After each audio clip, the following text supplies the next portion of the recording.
Chapitre 49. Adoration des bergers. J'écris en présence de mon Jésus Maître, pour moi, tout pour moi, revenu pour moi depuis tant de temps, tout pour moi. Vous direz, mais comment? Cela fait presque un mois que tu reviens à entendre et à voir, et tu dis que tu l'as enfin après si longtemps?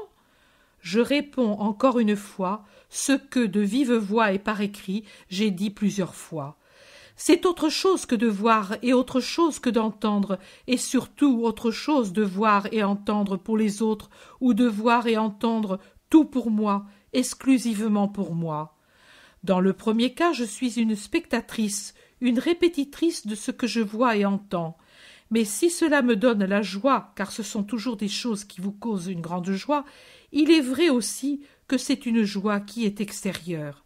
Les mots disent mal ce que je ressens si bien, mais je ne sais mieux m'exprimer. En somme, je veux dire que ma joie ressemble à celle de quelqu'un qui lit un beau livre ou voit une belle scène.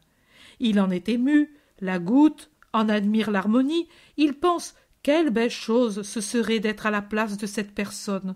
Tandis que dans le second cas, quand l'audition et la vision est pour moi, alors cette personne, c'est moi. Elle est pour moi la parole que j'entends, pour moi la figure que je vois. C'est moi et lui, moi et Marie, moi et Jean, vivant, vrai, réel, tout proche. Non pas en face de moi comme si je voyais passer un film, mais à côté de mon lit, se déplaçant dans la chambre, ou s'appuyant au meuble, ou assis, ou debout, comme des personnes vivantes, mes hôtes, ce qui est bien différent d'une vision pour tout le monde. En somme, tout cela est pour moi. Et aujourd'hui, et même hier depuis l'après-midi, Jésus est ici, avec son vêtement ordinaire de laine blanche, d'un blanc qui tire sur l'ivoire, si différent par sa pesanteur et sa teinte du vêtement éclatant qui semble d'un lin immatériel, si blanc qu'on dirait qu'il est fait de fils de lumière qui le couvrent dans le ciel. Il est ici avec ses mains belles et longues et effilées, d'un blanc de vieil ivoire, avec son beau visage allongé et pâle, où resplendissent ses yeux dominateurs et doux, de saphir sombre, entre les cils épais d'un châtain étincelant de blond roux. Il est ici avec ses beaux cheveux longs, blonds et souples, d'un blond roux plus vif dans les parties éclairées et plus sombre dans le fond des plis. Il est ici, il me sourit et me regarde écrire de lui, comme il faisait à Viareggio, et comme il ne faisait plus depuis la Semaine Sainte, me donnant toute cette désolation qui devenait fièvre et presque désespérance, quand, à la douleur qui me venait d'être privée de lui, s'ajoutait encore celle d'être privée de vivre là, au moins, où je l'avais vu, et pouvais dire « là, il s'est appuyé, là, il s'est assis, là il s'est penché pour mettre sa main sur ma tête. Et là où étaient morts les miens. Oh, qui ne l'a pas éprouvé ne peut comprendre. Non, il n'y a pas de raison de prétendre de jouir de toutes ces faveurs. Nous savons bien que ce sont des grâces gratuites, que nous ne méritons pas, et nous ne pouvons prétendre qu'elles durent quand elles nous sont accordées. Nous le savons bien. Et plus elles nous sont données, et plus nous nous anéantissons dans l'humilité en reconnaissant notre répugnante misère en face de l'infinie beauté et de la divine richesse qui se donne à nous. Mais que dites-vous, père? Un fils ne désire-t-il pas voir son père et sa mère, une femme voir son mari? Et quand la mort ou une longue absence les prive de leur vue, ne trouvent-ils pas un réconfort dans le fait de vivre là où ils ont vécu? S'ils doivent quitter ce lieu, ne souffrent-ils pas doublement parce qu'ils ont perdu aussi le lieu où l'absent partagea leur amour? Peut-on leur reprocher de souffrir de cette douleur? Non. Et pour moi, Jésus n'est-il pas mon Père et mon époux? Plus cher, beaucoup plus cher qu'un père ou un époux, et qu'il me soit tel, jugé d'après la façon dont j'ai supporté la mort de ma mère. J'ai souffert, savez-vous. Je pleure encore, car je l'aimais malgré son caractère. Mais vous avez vu comment j'ai franchi cette passe. Jésus était là, et il m'était plus cher que maman. Dois-je le dire? J'ai souffert, et je souffre davantage maintenant de la mort de maman, qui remonte à 8 mois, que je n'ai souffert alors. C'est que, dans ces 2 derniers mois, j'étais sans Jésus pour moi, et sans Marie pour moi, et même maintenant, il suffit qu'il me laisse un moment pour que je ressente plus que jamais ma désolation d'orpheline malade, et que je sois replongée dans l'humaine et amère douleur de ces jours inhumains. J'écris sous les yeux de Jésus, et donc je n'exagère pas, et je ne déforme rien. Ce n'est pas ma manière d'ailleurs, mais même si j'étais ainsi, il me serait impossible de rester sous ce regard. J'ai écrit ceci, en cet endroit où je n'ai pas l'habitude de le faire, car pour les visions de Marie, je ne les interromps pas par la manifestation de mon pauvre moi. Je sais déjà que je dois continuer à manifester ses gloires. Sa maternité, à tous les instants, n'a-t-elle pas été une couronne de gloire? Je suis très malade, et il me coûte beaucoup d'écrire. Je suis une loque. Mais quand il s'agit de la faire connaître pour qu'elle soit davantage aimée, je ne calcule pas. Les épaules me font mal, le cœur cède, ma tête souffre, la fièvre monte. N'importe, que Marie soit connue, toute beauté et tendresse, comme je la vois, par la bonté de Dieu et la sienne, et cela me suffit. Chapitre 49. Adoration des bergers. Plus tard, je vois une vaste étendue de campagne. La lune est au zénith, et elle cingle tranquille dans un ciel tout constellé. Les étoiles paraissent des clous de diamants enfoncés dans un immense baldaquin de velours bleu foncé. Et la lune rit au milieu, avec sa figure toute blanche, d'où descendent des fleuves de lumière laiteuse qui donnent une teinte blanche au paysage. Les arbres dépouillés de leur feuillage se détachent plus grands et sombres sur cette blancheur, pendant que les murets qui surgissent çà et là ressemblent à du lait caillé. Une maisonnette dans le lointain semble être un bloc de marbre de Carrare. Sur ma droite, je vois un endroit enclos sur 2 côtés par une haie de ronces et sur les 2 autres par un mur bas et grossier. Ce mur soutient le toit d'une sorte de hangar qui, à l'intérieur de l'enceinte, est construit partie en maçonnerie, partie en bois, en sorte qu'en été, on doit enlever la partie faite en bois et le hangar se change en portique. De là sort de temps en temps un bêlement intermittent et bref. Ce doit être des brebis qui rêvent ou qui croient l'aube proche à cause du clair de lune. C'est une clarté excessive, même tant elle est intense, et qui s'accroît comme si l'astre s'approchait de la terre ou étincelait par suite d'un mystérieux incendie. Un berger s'avance sur le seuil. Il lève le bras à hauteur du front pour ménager ses yeux et regarde en l'air.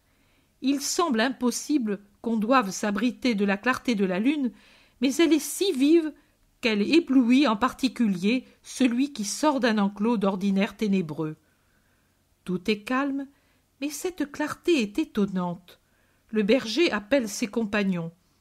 Ils s'amènent tous à la porte. Un tas d'hommes hirsutes de tous âges. Il y a des adolescents et d'autres qui déjà blanchissent. Ils commentent le fait étrange et les plus jeunes ont peur, spécialement un garçon d'une 12aine d'années qui se met à pleurer, s'attirant les moqueries des plus vieux. « De quoi as-tu peur, sot que tu es ?» lui dit le plus vieux.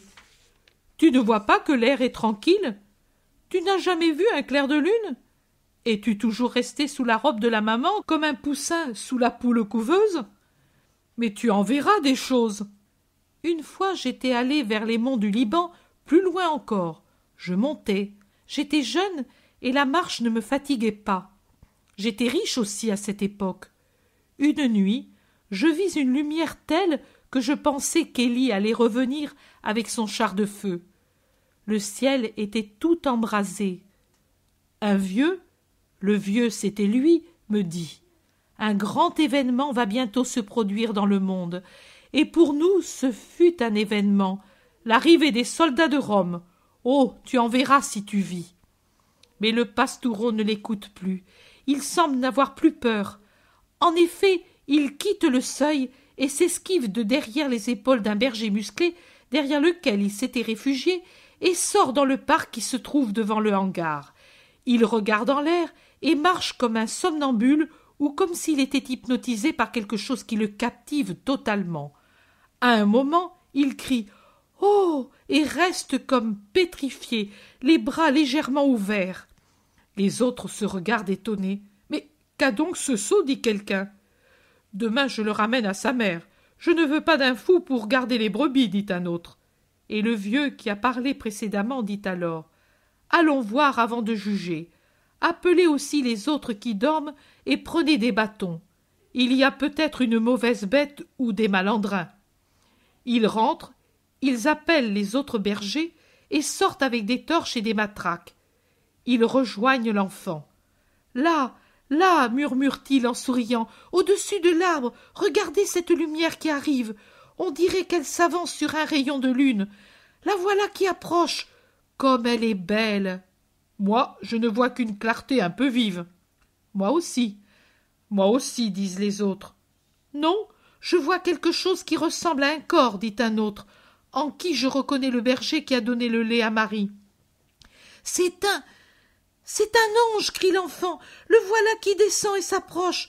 Par terre, à genoux devant l'ange de Dieu. Un haut prolongé et respectueux s'élève du groupe des bergers qui tombent le visage contre terre et paraissent d'autant plus frappés par l'apparition qu'ils sont plus âgés. Les plus jeunes sont à genoux et regardent l'ange qui s'approche toujours plus et s'arrête en l'air, déployant ses grandes ailes, blancheur de perles dans la blancheur lunaire qui l'enveloppe au-dessus du mur d'enceinte. Ne craignez pas, je ne vous porte pas malheur, je vous apporte la nouvelle d'une grande joie pour le peuple d'Israël et pour tous les peuples de la terre. La voix angélique, c'est une harpe harmonieuse qui accompagne des voix de rossignol. Aujourd'hui, dans la cité de David, est né le Sauveur. À ces mots, l'ange ouvre plus grandes ses ailes et les agite comme par un tressaillement de joie. Une pluie d'étincelles d'or et de pierres précieuses paraît s'en échapper. Un véritable arc-en-ciel qui dessine un arc de triomphe au-dessus du pauvre parc. Le Sauveur qui est le Christ. L'ange brille d'une lumière plus éclatante. Ses deux ailes, maintenant arrêtées et tendues vers le ciel, semblent deux voiles immobiles sur le saphir de la mer, semblent deux flammes qui montent ardentes. Christ, le Seigneur. L'ange replie ses ailes de lumière et s'en couvre comme d'un survêtement de diamants sur un habit de perles. Il s'incline comme pour adorer, avec les bras serrés sur le cœur et le visage qui disparaît, incliné comme il est sur la poitrine, dans l'ombre du haut des ailes repliées. On ne voit plus qu'une forme allongée et lumineuse, immobile pendant la durée d'un gloria. Mais voici qu'il bouge, il rouvre les ailes et lève son visage où la lumière s'épanouit en un sourire paradisiaque, et il dit: vous le reconnaîtrez à ces signes. Dans une pauvre étable, derrière Bethléem, vous trouverez un bébé, enveloppé dans des langes, couché dans une mangeoire d'animaux, parce que, pour le Messie, il n'y a pas eu de toit dans la cité de David. En disant cela, l'ange devient grave, même triste. Mais des cieux arrive une foule, oh, quelle foule! Une foule d'anges qui lui ressemblent, une échelle d'anges qui descendent dans l'allégresse, éclipsent la lune par leur lumière paradisiaque. Ils se rassemblent autour de l'ange annonciateur, en agitant leurs ailes, en répandant des parfums, en une harmonie musicale où toutes les voix les plus belles de la création se retrouvent, mais portées à la perfection de leur sonorité. Si la peinture est l'effort de la matière pour devenir lumière, ici la mélodie est l'effort de la musique pour exprimer aux hommes la beauté de Dieu. Et entendre cette mélodie, c'est connaître le paradis, où tout est harmonie de l'amour qui de Dieu se donne, se répandant pour réjouir les bienheureux et retourner de ceux-ci à Dieu et lui dire « Nous t'aimons, nous t'aimons, nous t'aimons ». Le Gloria angélique se répand en ondes de plus en plus étendues sur la campagne tranquille, ainsi que la lumière. Les oiseaux unissent leurs chants pour saluer cette lumière précoce et les brebis leur bêlement pour ce soleil anticipé. Mais moi, comme déjà dans la grotte pour le bœuf et l'âne, j'aime croire que ce sont les animaux qui saluent leur créateur, venus au milieu d'eux pour les aimer comme l'homme et en plus que comme Dieu. Le chant décroît et la lumière aussi, pendant que les anges remontent aux cieux. Les bergers reviennent à eux-mêmes. « As-tu entendu ? Allons-nous voir ? Et les animaux ? Oh, il ne leur arrivera rien. Allons pour obéir à la parole de Dieu. Mais où aller ? N'a-t-il pas dit qu'il était né aujourd'hui et qu'il n'avait pas trouvé de logement à Bethléem ? Et le berger qui a donné le lait, c'est lui qui parle maintenant. Venez, je sais, j'ai vu la femme et elle m'a fait de la peine. Je lui ai indiqué un endroit pour elle, parce que je pensais bien qu'elle ne trouverait pas de logement. Et à l'homme, je lui ai donné du lait pour elle. Elle est si jeune et si belle, elle doit être bonne comme l'ange qui nous a parlé. Venez, venez, allons prendre du lait, des fromages, des agneaux et des potanés de brebis. Ils doivent être très pauvres, et qui sait quel froid pour celui que je n'ose nommer. Et pensez que j'ai parlé à la mère comme à une pauvre épouse. Ils vont au hangar et en sortent peu après, portant qui des récipients de lait, qui des fromages ronds enveloppés dans des filets de sparterie, qui des paniers avec un agneau bêlant, qui des peaux de brebis à prêter. Moi, je porte une brebis qui a eu un agneau il y a 1 mois. Son lait est excellent. Il pourra leur être utile si la femme en manque. Elle me semblait une bambine et si pâle, un teint de jasmin au clair de lune, dit le berger du lait, et il les conduit. Ils s'en vont, éclairés par la lune et des torches, après avoir fermé le hangar et l'enceinte. Ils vont par les sentiers champêtres, à travers des haies de ronces dépouillées par l'hiver. Ils font le tour de Bethléem et arrivent à l'étable, non par le chemin qu'avait suivi Marie, mais en sens contraire. Ainsi, ils ne passent pas devant les grottes mieux aménagées, mais trouvent immédiatement le refuge qu'ils cherchent. Ils s'approchent au trou. « Entre !»« Moi, je n'ose pas. »« Entre, toi !»« Non. Regarde au moins. »« Toi, Lévi, qui as vu l'ange le premier, cela veut dire que tu es plus bon que nous. Regarde !» Vraiment, il l'avait d'abord traité de fou. Mais maintenant, il leur est utile que le gamin ose ce qu'eux n'osent pas. L'enfant hésite, mais se décide ensuite. Il s'approche du refuge, écarte un peu le manteau et s'arrête en extase. « Que vois-tu » lui demande-t-il anxieux à voix basse. « Je vois une femme toute jeune et belle et un homme penché sur une mangeoire et j'entends un bébé qui pleure et la femme lui dit d'une voix. Oh, quelle voix! Que dit-elle? Elle dit « Jésus, mon tout petit, Jésus, amour de ta maman, ne pleure pas mon petit enfant. » Elle dit « Oh, si je pouvais te dire, prends le lait, mon tout petit, mais je ne l'ai pas encore. » Elle dit « Tu as si froid, mon amour, le foin te pique.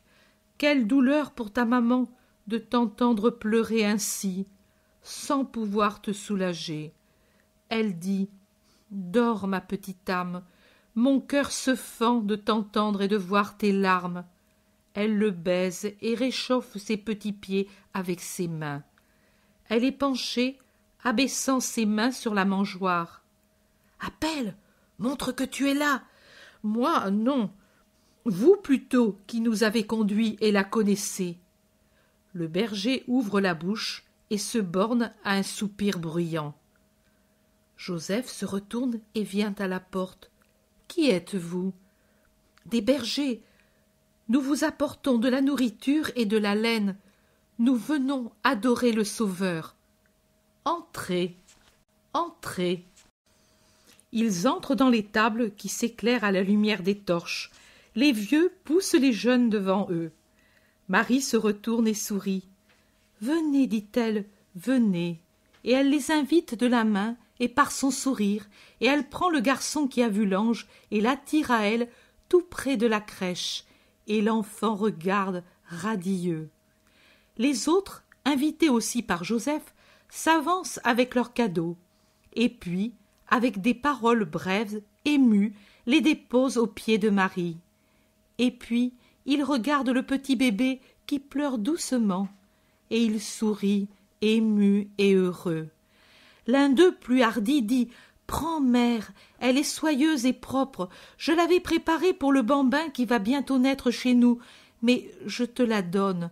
Mets ton fils dans cette laine, elle sera douce et chaude. » Et il offre une peau de brebis, une très belle peau, avec une longue toison de laine toute blanche. Marie soulève Jésus et l'en enveloppe. Elle le montre au berger qui, à genoux sur la litière du sol, le regarde extasié. Ils se font plus hardis, et l'un d'eux propose « Il faudrait lui donner une gorgée de lait, ou mieux, de l'eau et du miel. Mais nous n'avons pas de miel. On en donne aux tout-petits. J'ai 7 enfants, je suis au courant. »« Voilà du lait, prends, femme. »« Mais il est froid, il faut du chaud. Où est Élie? C'est lui qui a la brebis. » Élie doit être l'homme au lait, mais il n'est pas là. Il s'est arrêté dehors et regarde par une fente, et il est perdu dans l'obscurité de la nuit. « Qui vous a amené ici? Un ange nous a dit de venir, et Élie nous a conduits. Mais où est-il à présent? » Un bêlement de la brebis le trahit. « Avance, on demande de toi. » Il entre avec la brebis, intimidé d'être le plus remarqué. « C'est toi, dit Joseph, qui le reconnaît. » Et Marie lui sourit en disant « Tu es bon. » Il traite la brebis, et trempant l'extrémité d'un linge dans le lait chaud et écumeux, Marie baigne les lèvres au petit qui suce cette douceur crémeuse.